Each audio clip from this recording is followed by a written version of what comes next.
പുഴയോരങ്ങളിലെ തണുപ്പിൽ ആരും തിരിച്ചറിയാതെ പോകുന്ന ഒരു മഹാവിസ്മയം ഒളിഞ്ഞിരിപ്പുണ്ട്. കണ്ടാലൊരു സാധാരണ മരമെന്ന് തോന്നാമെങ്കിലും ഇതിന്റെ വേരുകൾ ചെന്നെത്തുന്നത് പുരാതന ഭാരതത്തിന്റെ സംസ്കാരത്തിലേക്കും ആയുർവേദത്തിന്റെ ആഴങ്ങളിലേക്കുമാണ്. ശാസ്ത്രലോകം സൈസിജിയം ഓക്സിഡന്റൽ എന്ന് വിളിക്കുന്ന, നമ്മൾ മലയാളികൾ ആറ്റുചാമ്പ എന്ന് പേരിട്ട് വിളിക്കുന്ന ഈ മരം പ്രകൃതിയുടെ ഒരു അപൂർവ നിധിയാണ്.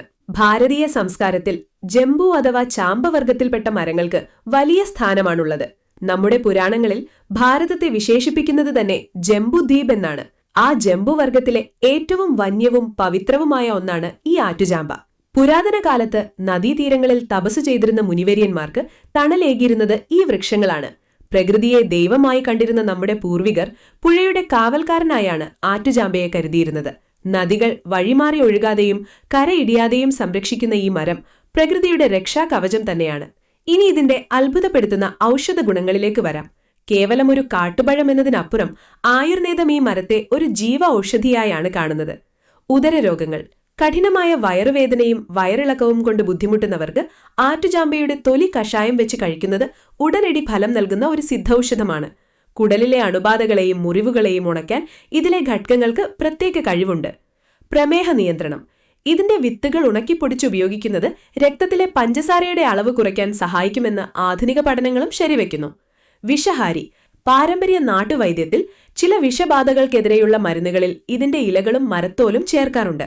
രക്തം ശുദ്ധീകരിക്കാനും ചർമ്മത്തിലെ അലർജികൾ മാറ്റാനും ഇതിന്റെ ഇലകൾ അരച്ച് ലേപനമായി ഉപയോഗിക്കുന്നു. പശ്ചിമഘട്ടത്തിലെ നദീതീരങ്ങളിൽ മാത്രം കാണപ്പെടുന്ന ഈ മരം ഇന്ന് ലോകത്തിലെ തന്നെ ഏറ്റവും വംശനാശ ഭീഷണി നേരിടുന്ന സസ്യങ്ങളുടെ പട്ടികയിലാണ്. ഇതിനെക്കുറിച്ച് പഠിക്കുന്ന ബോട്ടണി ശാസ്ത്രജ്ഞർ ഇതിന്റെ വംശവർദ്ധനവിനായി ഇന്നും ഗവേഷണങ്ങൾ നടത്തിക്കൊണ്ടിരിക്കുകയാണ്. എന്തുകൊണ്ടാണ് ഈ മരം ഇവിടെ മാത്രം വളരുന്നത്? ആ രഹസ്യം ഇന്നും അനാവൃതമായി തുടരുന്നു. ഇതിന്റെ ഉറപ്പുള്ള തടി പണ്ടുകാലത്ത് വെള്ളത്തിൽ കിടന്നാൽ പോലും കേടുവരാത്തതുകൊണ്ട് ചെറുവള്ളങ്ങൾ നിർമ്മിക്കാൻ ഉപയോഗിച്ചിരുന്നു. അതുകൊണ്ട് തന്നെ ഇതിനെ ജലപ്രതിരോധശേഷിയുള്ള മരം എന്നും വിളിക്കാം. ഈ മരത്തിലെ പൂന്തേൻ തേടിയെത്തുന്ന വവ്വാലുകളും അപൂർവ ഇനം പക്ഷികളും നമ്മുടെ പ്രകൃതിയുടെ സന്തുലിതാവസ്ഥയുടെ ഭാഗമാണ്. പക്ഷികൾക്ക് ഈ പഴം ഒരു ഔഷധം കൂടിയാണ്. നമ്മൾ ഈ മരത്തെ സംരക്ഷിക്കുമ്പോൾ സത്യത്തിൽ സംരക്ഷിക്കുന്നത് ഒരു വലിയ ആവാസ വ്യവസ്ഥയെയാണ്. ഈ വീഡിയോയിലൂടെ നിങ്ങളോട് പങ്കുവെക്കുന്നത് വെറുമൊരു അറിവല്ല, മറിച്ച് നമ്മുടെ മണ്ണിൽ നിന്നും മറഞ്ഞു പോകുന്ന ഒരു മഹത്തായ പാരമ്പര്യത്തെക്കുറിച്ചാണ്. നമ്മുടെ വരും തലമുറയ്ക്ക് നമ്മൾ നൽകുന്ന ഏറ്റവും വലിയ സമ്മാനം ഇത്തരം പച്ചപ്പുകളായിരിക്കും. ഈ വിവരങ്ങൾ ഉപകാരപ്പെട്ടുവെങ്കിൽ മറ്റുള്ളവരിലേക്കും എത്തിക്കുക.